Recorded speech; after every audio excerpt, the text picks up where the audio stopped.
Hello there and welcome to another edition of Did You Know Doctor Who, or what you may or may not know about Doctor Who.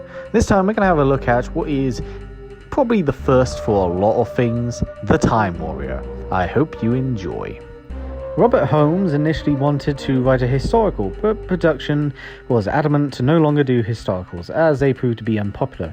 But Holmes came up with an idea to have, as he put it, a semi-historical, whereby it was set in a place in history but involved supernatural elements.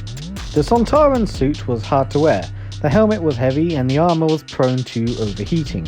The Sontaran mask was hard to see and breathe out of, with the actor having to stick his tongue out to get some air or have regular breaks during filming.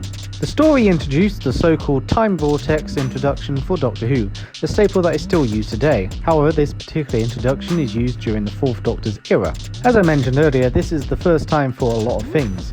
This is the first time Gallifrey is named as the Doctor's home planet. Previously, it had only been referred to as a planet far off. This is also the first story to refer to parts as parts and not episodes. Working titles included were The Fugitive, The Time Fugitive, and The Time Survivor. Originally, it was the Doctor that killed Lynx by shooting the arrow into the back vent.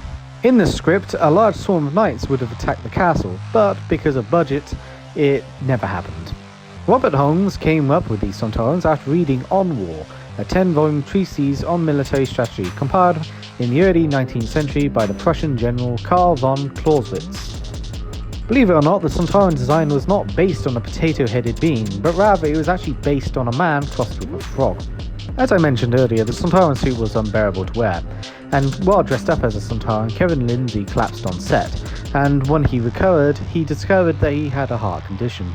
Elizabeth Sladen considered this story to be Sarah Jane at her strongest, claiming that Sarah Jane was never as strong as her debut story. The name Iron Gron comes from Denmark history. Gallifrey was originally called Galfrey. The Sontarans were created through a joke Holmes made, stating how funny it would be to have an alien whose head was the same shape as its helmet. And finally, Lynx's actor was the one who created the pronunciation of Sontaran, as it was originally scripted to be pronounced completely differently. And that is it for today. I hope you enjoyed. The Time Warrior is certainly one of the best introductions the Sontarans could have gotten, and is in my opinion the best Sontaran story of them all. It's also one of my favourite Third Doctor stories, so there's a lot going for that. It's full of action, it's full of comical moments, and it's just full of just genuinely good stuff. I absolutely love this story and I think you should totally watch it, especially if you like the Sontarans, because this is probably the Sontarans at their strongest. That said, I hope you enjoyed this video and I'll see you next time.